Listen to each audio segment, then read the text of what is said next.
My name is Emily Carter. I'm 29, and after years of sleepless nights, I finally earned my MBA from Stanford. For 5 long years, I worked 2 jobs, skipped meals, and lived off instant noodles just so my parents wouldn't lose their house, so the lights stayed on so my sister could wear gowns at law school parties without ever knowing the bill had my name on it. I thought my sacrifice would one day make them proud. But on the night of her wedding, beneath chandeliers that glittered like captured stars, my parents stood before 100 guests and said, "You don't belong to this family." In that moment, I realized blood had cost me everything and given me nothing. If you haven't subscribed to the channel yet, don't forget to hit subscribe, smash like button, and tell us in the comments where you're tuning in from. Golden light spilled across the long white-draped tables, catching on crystal glasses and polished silverware. The air carried the soft hum of a piano playing from the corner, elegant and subdued, as if the music itself knew this was supposed to be the most important day of my younger sister's life. I smoothed the folds of my navy blue dress, the one I had chosen carefully for tonight. Not too flashy, not too plain, something that felt like me. I drew in a slow breath, telling myself to stay composed. But I could feel my pulse hammering in my throat. I already knew how this night would go. I had known since the moment the invitation came in the mail with Jessica's name printed in gold script, and mine tucked quietly beneath, as though my presence was little more than an afterthought. Jessica stood at the center of it all, radiant in her lace gown, a glittering veil cascading down her shoulders. Guests crowded around her, voices rising with laughter and admiration. She was glowing, basking in their praise, and my parents, Robert and Linda, hovered near her like satellites caught in her orbit. My father in his dark suit looked 10 years younger as he clasped hands with relatives, his chest puffed out with pride. My mother's smile never wavered, her hand resting on Jessica's arm as though she had created this perfect creature and wanted the world to know it. I lingered at the entrance for a moment longer, trying not to let the sting hit too deep. Then I forced my feet forward, one step after another, heels clicking against the marble floor. A few of my MBA friends waved from a table near the front, and I made my way toward them. Their faces lit up when they saw me, and instantly my chest loosened. Emily. "You look incredible," Claire whispered, pulling me into a hug. She was the closest thing I had to a sister in my program, someone who had sat with me through late-night study sessions and celebrated when we both crossed the stage at Stanford just last year. "Thanks," I said softly, letting myself lean into her warmth for a second. Other friends chimed in. "We're so proud of you, Em. An MBA from Stanford.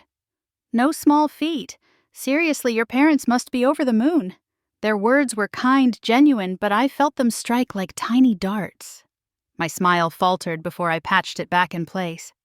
I glanced across the room toward where Robert and Linda stood still, basking in Jessica's glow.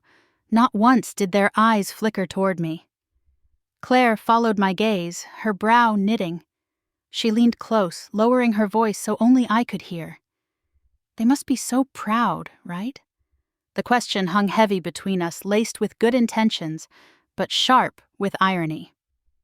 I wanted to say yes, to nod, and let her believe the story everyone else believed. But before I could form the lie, a familiar voice sliced through the air. My father's laugh, low, dismissive, carrying farther than it should have. He had drawn the attention of a small group of guests, several of whom were my colleagues who had driven down for the wedding. One of them had just said something about me, I realized. I caught the tail end of it. Must be proud graduating from Stanford. Robert's lips curled into something that wasn't quite a smile. He tilted his glass, shrugged, and said loud enough for everyone around to hear, "Proud Jessica is the pride of this family. She's the one who matters." The words struck like a physical blow. My lungs locked, and for a moment, all I could hear was the blood rushing in my ears. The group chuckled politely, uncertain, but the damage was already done. My colleagues glanced in my direction, their faces caught between pity and discomfort. Claire's hand tightened around mine under the table. I forced a smile, though my throat burned. My eyes flickered to Jessica, who had turned just enough to catch my father's words. Her lips curled upward in a triumphant half-smile as if she were savoring every syllable. My mother, standing beside her, gave a faint nod, silent agreement painted across her face. The air in the ballroom shifted just slightly, but enough for me to feel the weight of it. The golden glow of the chandeliers no longer felt warm. It felt harsh, unforgiving, exposing every crack I had tried to hide beneath my carefully constructed composure. I looked back at my friends at Claire, at the people who had seen me fight tooth and nail to get through every grueling semester, who had cheered for me when I presented my final thesis. They were the ones who understood, who valued what I had accomplished. And yet, in the eyes of the two people I had once most wanted approval from, it meant nothing. I drew in a breath, sharp and shaky, forcing myself to swallow the lump rising in my throat. I couldn't let them see me break. Not here, not tonight, but inside I could feel something else stir. A slow, steady heat building where the ache had been. A shift small but undeniable. I lifted my glass, pretending to sip the champagne, and kept my eyes fixed on the glowing bride and the parents who adored her. My father's words still echoed in my head. Jessica is the pride of this family. She's the one who matters. And for the first time in my life, I wasn't sure if I cared to prove him wrong anymore. I set the glass down, fingers tightening around the stem as the chatter around me swelled again, filling the silence his declaration had carved out. I sat very still, my smile brittle, but inside something was changing, something that would not be stopped. When I think back to the years between 2018 and 2023, it feels like I was carrying an invisible weight on my back, one that grew heavier with every passing month. By day, I worked at a consulting firm in San Francisco, grinding out spreadsheets and reports, taking every extra project I could get. By night, I was a graduate student at Stanford, shuttling back and forth between the office and the campus caffeine, my only fuel. My tiny studio apartment in the Mission District became less of a home and more of a pit stop, a place to shower quickly, scarf down instant noodles, and fall asleep over case studies spread across my bed. Every paycheck was divided before it even hit my account. Rent and a bare minimum for groceries stayed with me. The rest, more than 2/3, went straight to my parents' account. I had the numbers memorized: $1,200 a month for the mortgage, $500 for health insurance, $300 for utilities, $1,500 for Jessica's tuition at USC's law program. Year after year, more than $35,000 of my income disappeared into their lives while I learned to stretch the few hundred left for myself. I remember standing in line at the corner store buying the cheapest ground coffee they had, knowing it would taste bitter and thin, but telling myself it didn't matter. I made dinner out of rice and canned vegetables, cut coupons, and never once considered taking a vacation. Meanwhile, Jessica's social media painted a life I could never touch. Palm Springs in the spring, Malibu beach trips in the summer, designer bags slung over her shoulder, champagne flutes in hand. Each post felt like a reminder of who wore the crown in our family, and who paid for it. There were nights when exhaustion pressed so hard on me I thought I'd collapse. I'd stumble into my apartment past midnight, too tired to cook, and eat crackers over my laptop while finishing group assignments. I told myself it was temporary, that the sacrifice would be worth it, that maybe one day my parents would see what I was doing. But they never did. They only called when they needed something. "Emily." My mother's voice snapped through the phone one Thursday evening, sharp and impatient. "Jessica's tuition is due by Friday. Transfer the money.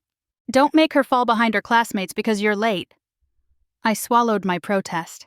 I wanted to say I was already behind on my own bills, that I had skipped lunch 3 days in a row just to make sure there would be enough left. But all I said was, "I'll take care of it." And I always did. My 25th birthday came and went like a ghost. I still remember walking into my parents' house after work, hoping, naively, that maybe they'd remembered. The kitchen was dark, the counters bare. My mother was in Jessica's room quizzing her on tort law. My father sat in the living room with the evening news, barely glancing up when I walked in. No card, no cake, Not even a happy birthday. I went back to my apartment that night, pulled a single cupcake out of a box my coworker had given me earlier, and lit the tiny candle stuck in the frosting. Sitting alone at my desk, I sang softly to myself, the sound breaking halfway through. When I blew out the candle, the smoke curled up into the air, carrying with it the last shred of hope I had for acknowledgement. 2 weeks later, Jessica's birthday arrived, and the contrast couldn't have been starker. The Carters' backyard in San Jose blazed with string lights and sparklers. A DJ blasted pop songs through rented speakers. More than 70 guests filled the lawn drinking laughing, clinking glasses. I stood in the corner by the fence, a glass of water in my hand, watching Jessica twirl in her sequined dress while everyone cheered. It wasn't just the party. It was the way my parents looked at her, their faces glowing with pride as though every success she had was theirs too. My father raised a toast, calling Jessica the future of the family, the one destined for greatness. The guests clapped, shouted her name. I pressed myself further into the shadows, the noise swelling around me. My throat tightened, and I thought of that cupcake I had eaten alone 2 weeks earlier. I thought of the bills I had paid that made tonight possible. The catering, the decorations, even the DJ spinning tracks in the corner. Every light strung across the yard, every flower on the tables, every rented chair had been covered by my money. And yet standing there, it was as if I didn't exist. "Makes you proud, doesn't it?" someone near me said. I wasn't sure if the question was directed at me, but the words hit like a knife anyway. I forced a smile, the kind that never reached my eyes, and whispered under my breath, "All the light belongs to her." I stayed until the sparklers fizzled out and the last of the guests drifted away. Then I slipped out quietly, no one noticing, no one missing me. On the drive back to San Francisco, the highway stretched dark and endless ahead of me, and I gripped the steering wheel tighter, wondering how long I could keep carrying all of them before something inside me finally broke. My father sat in his recliner with the morning paper spread across his lap, a mug of coffee steaming on the side table. I had just come back from a 14-hour day at the consulting firm, my eyes burning, my skin pale from fatigue. He didn't even look up as he turned a page, just muttered, crunching numbers and writing reports all day. What's so special about that? A lawyer like Jessica now, that's something to be proud of. The words landed the way they always did. Flat, careless, meant to sting, but spoken as though they were truth. I opened my mouth to say something, anything but nothing came out. What was the point? I slipped off my coat, set my bag down quietly, and walked upstairs to the room I no longer recognized as mine. Every call from my mother was the same. No hello, no warmth. Just an order, urgent and sharp. "Emily, transfer the tuition by tomorrow. Jessica has to submit her payment on time. Don't delay." Or, "The insurance bill is due. Take care of it today." Her voice was a metronome of demands ticking away at whatever scraps of energy I had left. I would grip the phone, my free hand clutching my forehead, and say, "Okay, I'll handle it," because that's what I always said. There was never a thank you, never a question about how I was doing. The lowest point came one winter evening when I was shaking with fever. My body ached, sweat dampened the back of my shirt, and even standing felt impossible. But I couldn't afford to miss the shift at work. I needed the overtime. So I dragged myself down to the curb, called a cab, and prayed I wouldn't faint before I got to the office. The ride blurred by in waves of neon lights. My head pounded against the window as the driver hummed along to the radio. By the time I swiped my badge at the glass doors of the consulting firm, my legs were trembling so badly I could barely make it across the lobby. I pushed through anyway. The office was nearly deserted. Just a few glowing monitors left on a faint hum from the HVAC system. I collapsed into my chair, pulling the bottle of acetaminophen from my bag. 2 pills rattled into my palm. I swallowed them dry, leaning back and staring at the ceiling until my vision steadied. That was when my phone buzzed. I fumbled for it, desperate for some small sign of care. A message from my mother lit up the screen. "Don't forget the car insurance this month." That was it. "No." "Are you okay?" "No." "How are you feeling?" "Just another bill, another obligation." My throat closed tight, and I pressed the phone to my chest for a moment, trying to will myself not to cry. I pulled my sweater tighter around me, the office empty and echoing. The glow from my screen reflected in the glass window beside my desk, and in it I saw myself. Curled up, pale eyes, rimmed red, a silhouette of someone who had given everything but received nothing. I whispered into the quiet, "Am I really their daughter, or just their wallet?"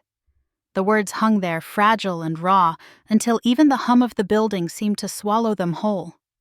I sat alone, the city lights flickering outside, and wondered how long I could go on like this, before the silence broke me. The June sun beat down on the Stanford campus, making the crimson banners sway in the warm air.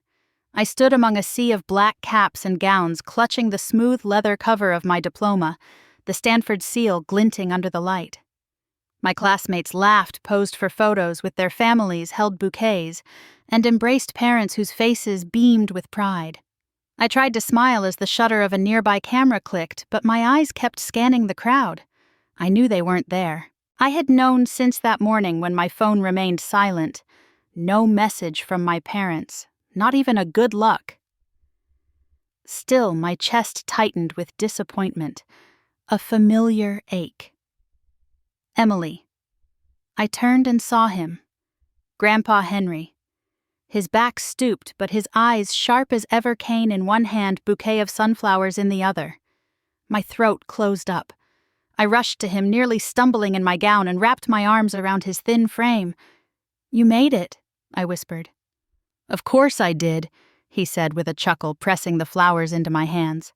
"I wouldn't miss this for the world. I always knew you'd do it." Tears stung my eyes as he squeezed my hand. For a brief moment, the empty space my parents had left felt smaller. The ceremony blurred by after that. Applause echoed, caps flew into the air, and I clutched my diploma as though it were proof that I was real, that I mattered. When it ended, classmates posed with their families for proud group photos. I stood beside Grandpa Henry, smiling as best I could, while others wrapped arms around both their parents. Later that evening, in my small apartment in San Francisco, I set the sunflowers in a chipped vase and propped my diploma against the wall. The silence pressed in. I picked up my phone and typed a message into the family group chat. "I've reserved a small dinner to celebrate my graduation. I really want us to share this day together." I stared at the glowing screen, waiting for the 3 dots to appear. Minutes ticked by. Finally, a reply came from my mother. "Don't make a fuss. An MBA isn't anything special." I read the sentence once, then again, and again. Each time the words seemed to dig deeper, like shards of glass pressing into my chest. My fingers went cold around the phone. I wanted to hurl it across the room. Instead, I sat very still on the edge of my bed, replaying every late night I had spent buried in case studies, every overtime hour I had logged at the firm to cover tuition and bills, every sacrifice that had brought me here. I had believed foolishly that this degree might finally earn me recognition, that they would look at me and see more than the daughter who paid the bills. But the reply was clear. I set the phone down, my pulse loud in my ears. Grandpa's voice came back to me. "Don't count on them. Live for yourself." I drew a breath, shaky but deliberate. Maybe he was right. Maybe I needed to stop chasing something that would never come.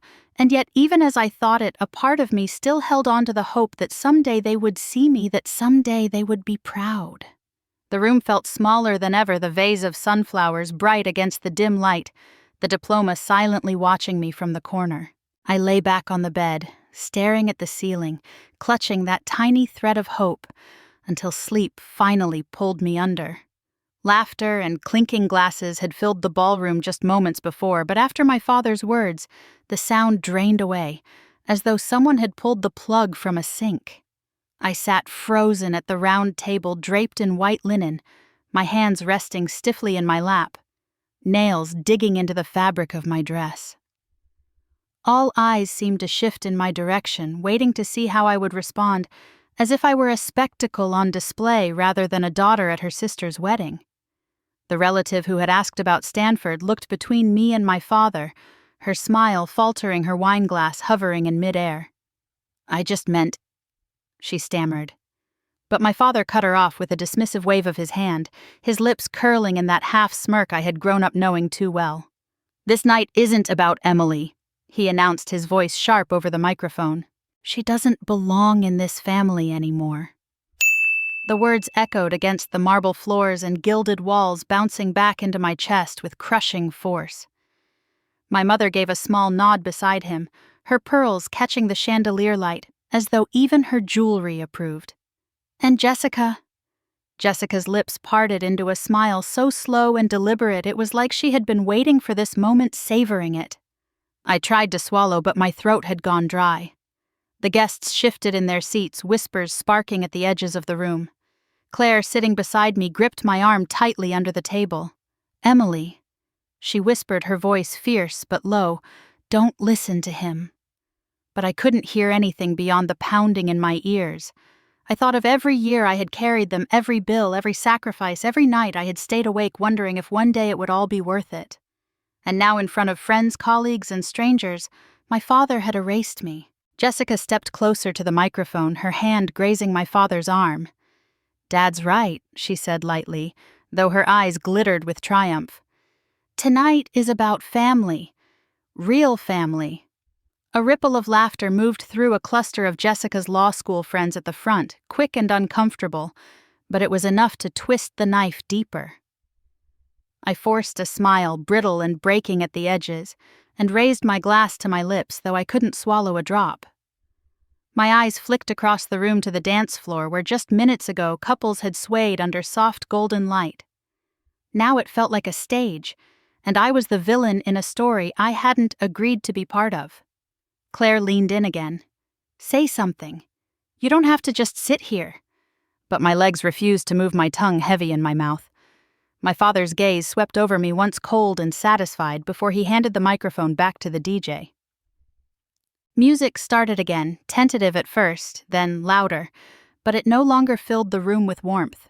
It was a cover-up, a thin veil, trying to smother the tension that had already settled like smoke. The relative across from me cleared her throat. "Emily." "I think it's wonderful what you've done with your career," she said softly, almost as if to make up for my father's cruelty. But her words felt hollow now, drowned beneath the memory of his voice, booming through the speakers. I nodded once, unable to muster more. My fork scraped against the china plate, though I hadn't touched the food. I sat perfectly still, my back straight, my face frozen in a mask that I prayed would hold until the night ended. Jessica's laughter rose above the music as she spun in her gown, her new husband's hand at her waist, their movements graceful and easy. Around them, guests clapped and cheered as though nothing had happened. I pressed my palms flat against my thighs, forcing my breathing to steady.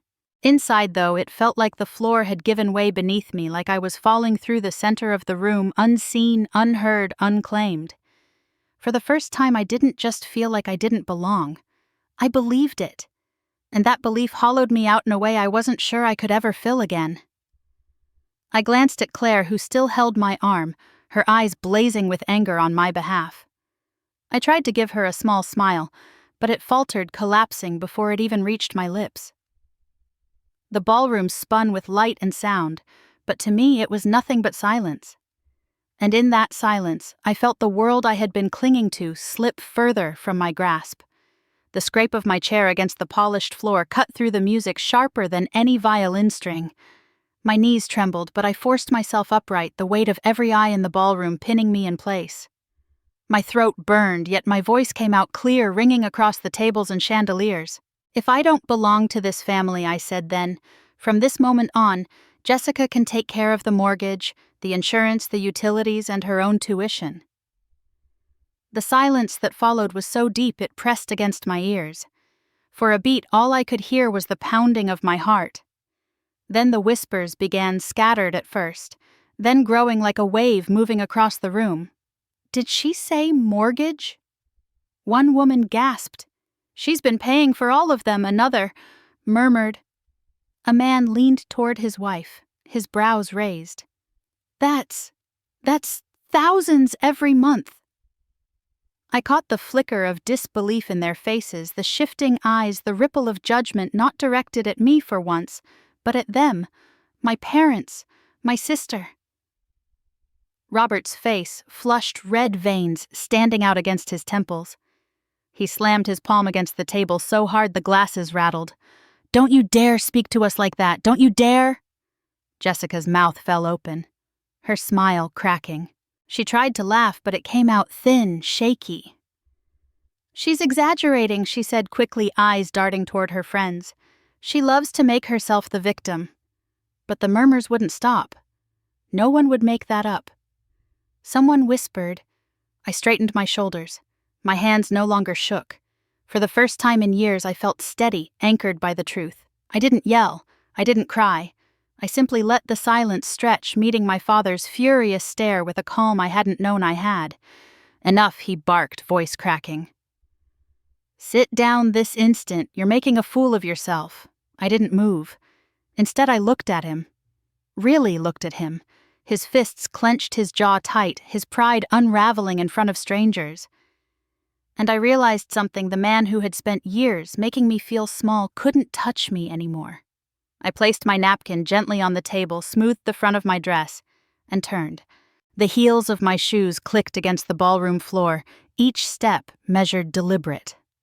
I felt the sound echo through the silence, a steady drumbeat marking the end of something that had shackled me for far too long.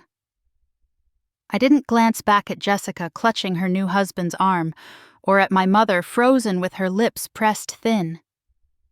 I didn't acknowledge the cousins and neighbors staring as though they'd never truly seen me until now. At the edge of the room, the heavy doors loomed tall and gleaming. I pushed them open, the music muffled instantly, the air outside cooler, sharper. For a moment I stood there, the night sprawling out in front of me, the hum of traffic from the city streets, mixing with the faint thump of bass still pulsing inside. Behind me, the doors swung shut with a quiet thud, cutting me off from their world, their voices, their claim on me. And just like that, I was free. The apartment smelled faintly of stale coffee and the jasmine candle I had forgotten to blow out 2 nights earlier. I tossed my clutch onto the couch, kicked off my heels, and stood in the middle of the living room as if I had walked into a stranger's home. My ears still rang with the echo of my father's voice, the murmurs of the guests, the sound of my own heels striking marble as I left them all behind. I moved toward my desk by the window, the city glittering beyond the glass, and opened my laptop. The screen glowed to life, washing my face in pale blue. My hands hovered above the keyboard, trembling. Sweat dampened my palms even though the room was cool. It felt like I was about to step off a ledge into something I couldn't return from. I pulled up my online banking. The list of automatic payments stared back at me: mortgage, insurance, utilities, tuition, credit card. For years, I had scrolled through these numbers on autopilot, checking and double-checking, to make sure nothing failed, as though my family's very survival depended on me keeping these wheels turning. Mortgage, $200. Insurance, $500. Utilities, $300. Tuition, $500. I clicked the first one. Cancel. A small window popped up. Are you sure? My finger hesitated over the trackpad, trembling so hard I thought I might miss the button. My chest tightened, and for a split second, guilt screamed in my ear. What if they lost the house? What if Jessica couldn't stay in school? What if my parents told everyone I had abandoned them? Then another voice, quiet but steady, rose above the panic. What if you stopped sacrificing your life for people who never once said thank you? I clicked confirm. The screen blinked. Payment canceled. I moved to the next one. Insurance. My vision blurred as I clicked through the menus. My pulse thudded in my temples. Cancel. Confirm. Another window. Canceled. I wiped my hands on my dress, damp with sweat. My breath came shallow, uneven. It felt like I was signing divorce papers, severing ties I had spent my whole life believing were unbreakable. Utilities. Cancel. Confirm. Canceled. The cursor hovered over the tuition account. This one hurt the most. For years I had wired thousands each semester, imagining it would mean something one day. That maybe Jessica, once she stood in her own graduation gown, would look at me and say she couldn't have done it without me. but that day would never come. I closed my eyes, clicked cancel, and pressed confirm. The final payment blinked out. My chest tightened, then loosened in the same moment as though I had been holding my breath for years, and finally exhaled. The credit card was last. Jessica's name linked to mine, her endless shopping sprees siphoning from my paycheck. I hovered for a long time, remembering the countless nights I had eaten ramen while she posed online with designer shoes. "Not anymore," I whispered. My finger pressed down. Cancel. Confirm. Done. The list of payments vanished, leaving the screen nearly empty. My reflection stared back at me, pale and damp with sweat, but my eyes glistened with something new. Relief. I pushed the chair back, stood abruptly, and pressed both hands to my face. A sob tore through me, sudden and raw. Tears poured hot down my cheeks, dripping onto the floor, onto my hands. I sank to my knees in the middle of the living room, shaking my body, releasing years of tension I hadn't even realized I carried. But beneath the sobs was something else. Lightness, like shackles snapping loose. I laughed through the tears, a strange broken sound, but real. For the first time in my adult life, I wasn't their provider. I wasn't their lifeline. I wasn't their scapegoat. I was mine. I stumbled back to the couch, collapsed into the cushions, and pulled the jasmine candle closer. Its flame flickered steady and warm, filling the room with a soft scent that seemed to wrap around me like a blanket. I closed my eyes, my cheeks damp, and let myself breathe. The weight I had carried for so long was gone.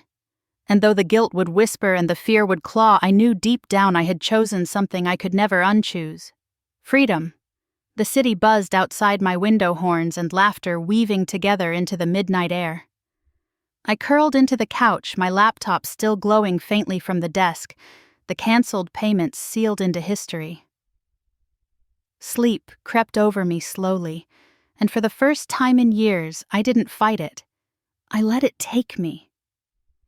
The sharp buzz of my phone yanked me out of a shallow sleep. Sunlight poured through the blinds, too bright for a morning that already felt heavy.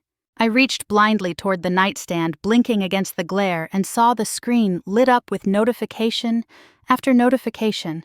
First, a text from my mother. "The electricity payment bounced.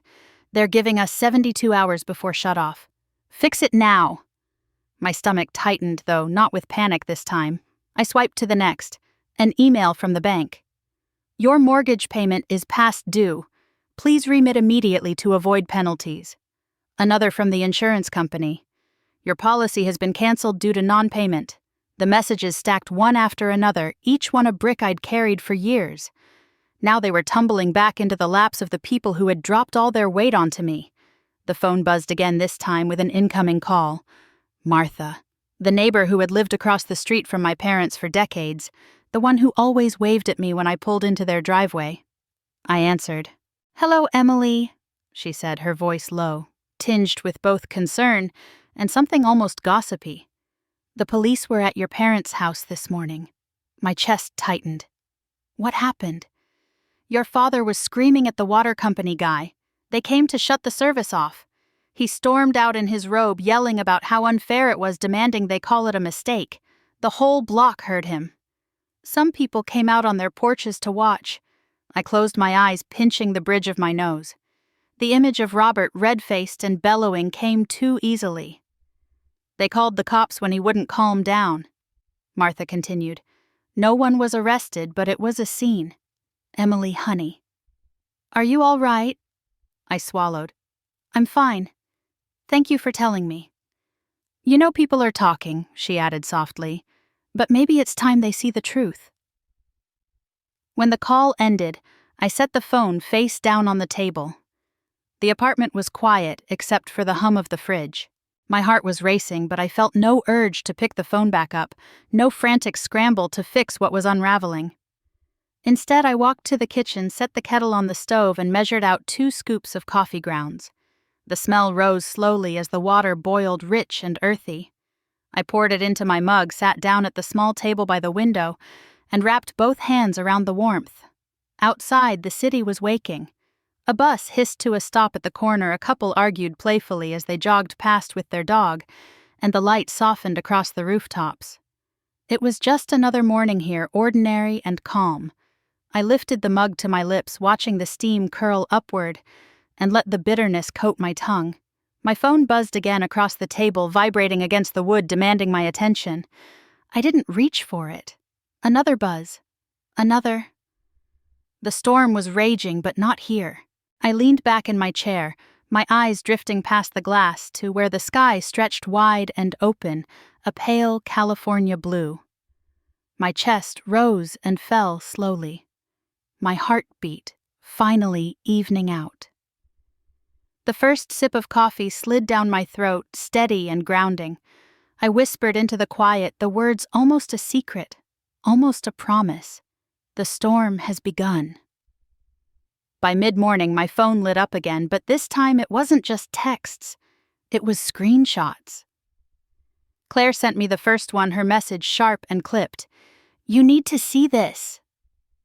Jessica's face filled the screen. Her profile picture framed with pastel colors, and the words, "Young Lawyers of California."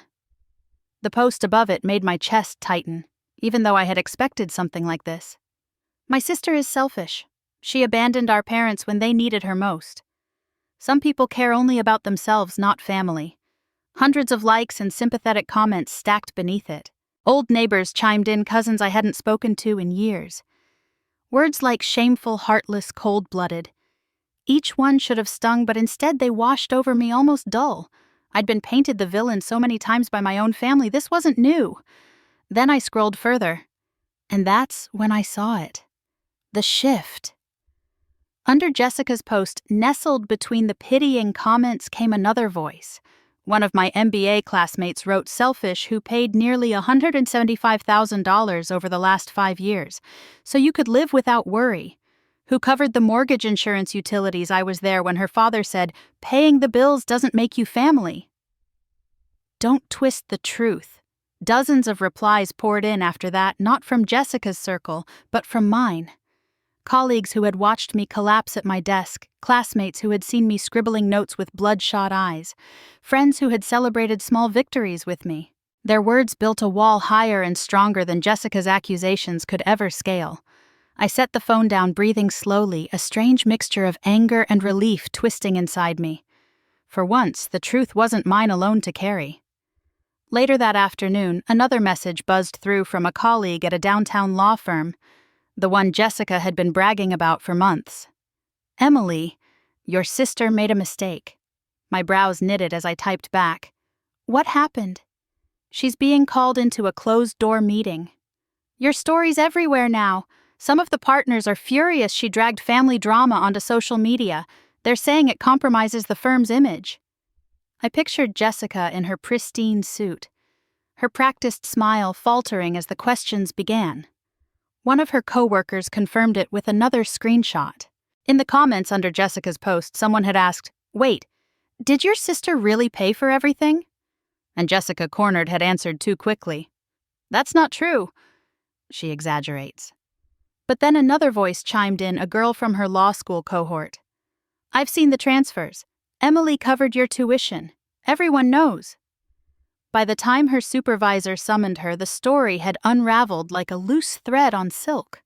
I could almost hear it, the stern voice of her managing partner, the weight of disappointment dripping with every word.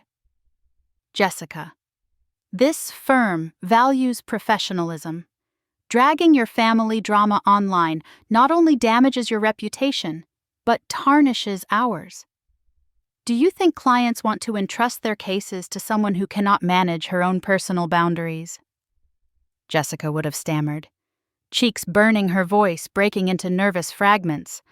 She had always lived off the illusion of being the golden child. Now that image cracked under the harsh light of reality. I didn't smile when I read the updates. Instead, I sat in silence, staring out the window at the fog rolling in from the bay. A part of me ached. It was still my sister. But another part whispered that this was the very balance I had been waiting for. Years of humiliation brushed aside birthdays, and whispered comparisons had found their counterweight. That evening, as I walked home from work, my phone buzzed again with another message from Claire. She deleted the post. Too late, though. Screenshots are everywhere. I paused at a crosswalk, the city lights flickering across my face, and tucked the phone back into my coat pocket. Around me, strangers laughed, cars honked, life moved on as usual. But for my family, the unraveling had only just begun. I tightened my scarf against the cool wind and kept walking, each step steady, each breath lighter than the one before. For the first time in years, I wasn't the one on trial. The echo of raised voices reached me before I even stepped out of my office. My assistant's hurried knock confirmed it. "Emily, your parents? They're in the lobby." I froze, my pen still in hand, the ink bleeding into the page where I'd been making notes. A strange calm spread through me. I had known this moment would come. When I walked toward reception, the scene was already unfolding like a nightmare I'd rehearsed in my head for years. My father's voice carried across the marble floor, deep and raw with fury. "You destroyed this family, Emily. Everything we had is collapsing because of you." My mother clung to his arm, tears streaking her cheeks, but her voice was just as sharp, slicing through the air. "How could you do this to us after everything we sacrificed for you? This is how you repay us." The receptionist stood frozen behind her desk, her eyes darting helplessly to security guards who were already hovering nearby. My colleagues had gathered their footsteps, slowing their conversations cut short as they witnessed the storm playing out under the glass dome of our building. When my father's gaze locked on me, his finger shot forward like an accusation in itself. "Look at you standing there acting superior. You don't care if we end up on the street." The lobby fell silent except for the hiss of the revolving doors letting in another burst of city air. Every pair of eyes turned toward me, waiting. I straightened my blazer, walked forward with deliberate calm, and stopped a few feet from them. My voice didn't waver. "No, this isn't about me not caring. This is about you telling me I wasn't part of this family. I only did what you said." A ripple of whispers stirred behind me. I heard fragments. "She's right. Did he really say that?" But I kept my eyes locked on my father. His face drained of color for just a moment before his rage flushed it red again. "You twist everything," he barked. "If it weren't for us, you'd never have gotten into Stanford. Never built this career." I let out a cold, steady breath. "And if it weren't for me, you'd have lost the house years ago. You'd have gone without insurance. Jessica wouldn't have had the education you bragged about at every dinner table. Don't stand here and tell me I owe you when all I've ever done is pay." My mother's sobs rose louder, echoing painfully against the tall glass walls. "Emily, please, do you really want us humiliated like this?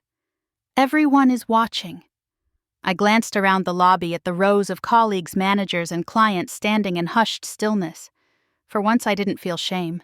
I felt the weight of years lifting brick by brick. At that moment, David, one of the firm's senior partners, emerged from the hallway. His expression was grave, his voice firm but even. "This is a workplace. You cannot disrupt my employees." My father turned toward him, hands trembling, but David didn't flinch. "Security, please escort them out." The guards stepped forward, polite but resolute. My mother tugged at my father's arm, pleading, but he jerked back, his glare burning into me one last time. "This isn't over, Emily. You'll regret this." I didn't answer. I simply held his stare until the guards guided them toward the revolving doors, their protests muffled by the rush of the outside world, as the glass spun shut behind them. For a beat, the lobby remained hushed, the tension thick as fog. Then, as the quiet stretched, I heard a soft murmur from one of my colleagues. "She's stronger than I ever imagined." Another voice followed. I don't know how she stood there so calmly. The air shifted, heavy judgment replaced with something new. Respect. My chest tightened, not from fear but from the realization that for the first time I wasn't invisible. People saw me not as a burden bearer or a background figure, but as someone who had drawn a line and stood by it. I turned, walked back through the sea of eyes, and returned to my office. The door closed softly behind me, muting the lingering whispers. My legs trembled only then, but my heart felt steadier than it had in years. At my desk, I set the pen down, stared at the unfinished notes, and realized something had shifted forever. I was no longer the daughter begging to be seen. I was the woman who had finally earned her own respect. 3 months later, the whispers reached me through old family acquaintances and the occasional late-night email from a distant cousin. The house in San Jose, the one my parents had polished like a trophy for decades, was gone. The bank had foreclosed after too many missed mortgage payments. I didn't need to drive by to picture it. The lawn once manicured, now unkempt, a foreclosure notice taped crookedly on the front door, and eventually a moving truck in the driveway carrying someone else's furniture inside. I heard Robert had stood on the curb that day, hands shoved deep into his pockets, his jaw tight as a young couple carried boxes past him. Neighbors said his eyes were red, though whether from anger or tears no one could tell. But they all saw him. They all whispered the same thing. Without Emily, they would have lost it years ago. The cars didn't last either. The SUV my mother used to parade to her church friends was repossessed in broad daylight. Linda begged the tow truck driver, her voice carrying down the block, but he shook his head, paperwork already signed. A week later, their second car followed. Linda sold what little she had left to cling to her jewelry box, once filled with sparkling necklaces and earrings she used to flaunt in front of Jessica. Even the wedding ring she had sworn she'd never part with ended up on the glass counter of a pawn shop in downtown San Jose. Someone told me she walked out clutching a thin envelope of cash, her shoulders sagging as if the weight of years had finally pressed down. And Jessica, sweet Jessica, the prodigy they adored, was unraveling just as quickly. Her law firm tolerated her slip-ups at first, the tardiness, the missed deadlines. But without the financial cushion I had always provided, her mask slipped. The long nights out, the carelessness, the refusal to grow up. It all caught up to her. When she missed an important client meeting, there was no saving her. They let her go quietly, but word spread fast.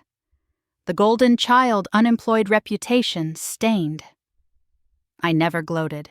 But when Claire leaned across the cafe table one afternoon and said, "It's all falling apart for them, isn't it?" I didn't deny it either. I only stirred my coffee and let the silence answer for me. The worst moment for them, I later heard, came on a Saturday morning when a moving truck pulled into the San Jose neighborhood.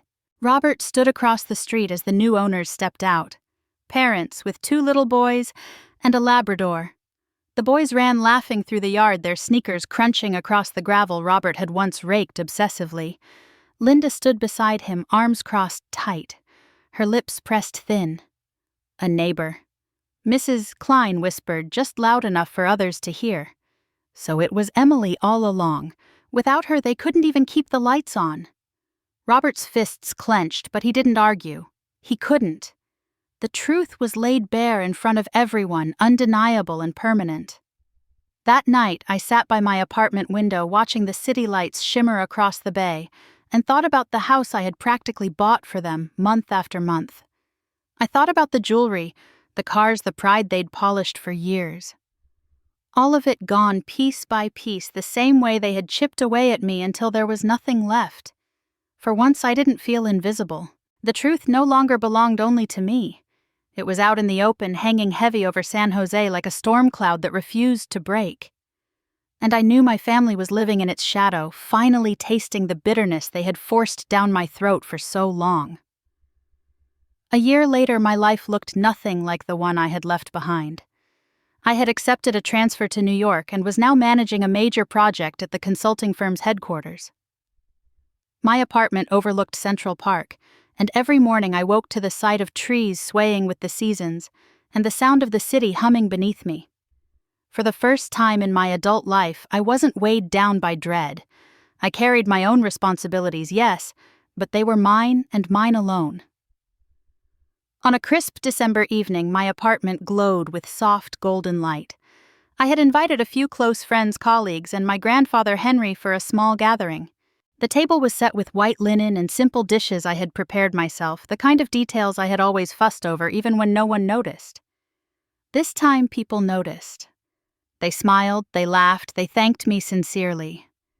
Claire arrived first, her arms full of flowers and wine, her laugh filling the room as she teased me about finally settling in.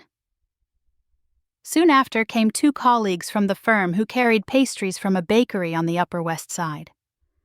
When my grandfather arrived, his cane tapping gently against the hardwood floor, I felt my throat tighten. He moved slowly, but when he reached me, he took my hands in his and smiled with the same warmth he had always reserved just for me. "I always knew you would make it," he said, his voice raspy but steady. He raised his glass when everyone had settled, to Emily, to her strength, to her perseverance, and to the life she built for herself. The room erupted in cheers and clinking glasses. I looked around at the circle of people. Claire's easy grin, my colleagues' supportive nods, my grandfather's proud eyes. And something shifted deep in my chest. I thought this is what family feels like. Not obligation, not shame, not endless sacrifice without recognition. Just love. Just presence. After dinner, while laughter still floated in the air, I slipped away for a moment to check the mail that had been stacked on my desk. Among the bills and holiday cards sat an envelope with handwriting I knew instantly. My mother's. I opened it carefully, my heart already bracing for what might be inside. The letter was short, the words uneven, almost pleading. "We know we were wrong, but you shouldn't be so cold. Come home for Christmas. We are still a family." I sat down by the window, the city lights glittering below, and read it again and again. For a moment, a pang of sadness pricked at me. Some part of me still longed for the parents I had wanted all my life.